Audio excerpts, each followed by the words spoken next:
ಆಮೇಲೆ ನನಗೆ ಇನ್ನೊಂದು ಅತ್ಯಂತ ಈ ರಾಜ್ಯದಲ್ಲಿ ಮಂತ್ರಿಗಳು ಯಾವ ಮಟ್ಟಕ್ಕಿದ್ದಾರೆ ಅಂದರೆ, ಯಾರೋ ಒಬ್ಬ ಮಂತ್ರಿ ಹೇಳ್ತಾನೆ, ಮಾಂಸ ತಿನ್ನೋಕೆ 500 ರೂಪಾಯಿ ಇದ್ರೂ ಹೋಗಿ ಮಾಂಸ ತಿಂತೀರಿ, ಇದ್ಯಾವುದು ಬಸ್ ದರಕ್ಕೆಲ್ಲ ಯಾಕೆ ತಲೆ ಕೆಡಿಸ್ಕೋಬೇಕು ಅಂತ ಹೇಳ್ತಾರೆ.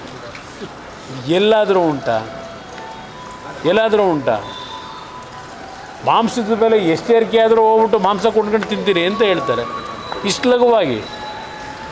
ಆ ಒಂದು ಮಾಂಸ ಒಂದು ತಿಂಗಳಲ್ಲಿ ಆ ಕೆಲವು ಶ್ರಮಿಕ ವರ್ಗದ ಜನ ಇದ್ದಾರಲ್ಲ, ಆ ಕುಟುಂಬದ ಮಕ್ಕಳ ಒಂದು ಆಸೆ ನೆರವೇರಿಸಲಿಕ್ಕೆ 1 kg ಮಟನ್ ತರಬೇಕಾದ್ರೆ ಅವ್ರ ಪರಿಸ್ಥಿತಿಗಳು ಏನಿದೆ ಅನ್ನೋದು ಇವ್ರಿಗೇನಾದ್ರು ಅರ್ಥ ಆಗಿದ್ದರೆ ಈ ರೀತಿ ಲಘುವಾಗಿ ಮಾತನಾಡ್ತಿರಲಿಲ್ಲ. ಇವ್ರಿಗೆ ಪಾಪಕ್ಕೆ ಅದೆಲ್ಲ ಲೆಕ್ಕ ಬರೋಲ್ಲ. ಆದರೆ ಬೆಳಗ್ಗಿನ ಸಾಯಂಕಾಲದವರೆಗೂ ಶ್ರಮಪಟ್ಟು ಜೀವನ ಮಾಡ್ತಾನಲ್ಲ, ಅವ್ರ ಮಕ್ಕಳು ಇವತ್ತು ನೋಡ್ತಾ ಇದ್ದೀವಿ ಮ್ಯಾಲ್ ನ್ಯೂಟ್ರಿಷನ್ನ ಕೊರತೆಯಿಂದ ಆ ಮಕ್ಕಳ ಬದುಕೇನಾಗ್ತಿದೆ, ಜೀವಕ್ಕೆ ಅಪಾಯಗಳು, ಮಕ್ಕಳು ಜನ್ಮ ಕೊಡ್ತಕ್ಕಂಥ ತಾಯಂದ್ರ ಪರಿಸ್ಥಿತಿಗಳು ಏನಾಗಿದೆ, ಆ ಕುಟುಂಬಗಳಲ್ಲಿ ಆ ಮ್ಯಾಲ್ ನ್ಯೂಟ್ರಿಷನ್ನ ಒಂದು ಆಹಾರ ತಿನ್ನಲಿಕ್ಕೆ ಸರಿಪಡಿಸ್ಕೊಳ್ಳಿಕ್ಕೆ ಎಷ್ಟು ಶ್ರಮ ಹಾಕಬೇಕು ಅಂತಕ್ಕಂಥದ್ದು ಆ ವರ್ಗಕ್ಕೆ ಗೊತ್ತಿದೆ.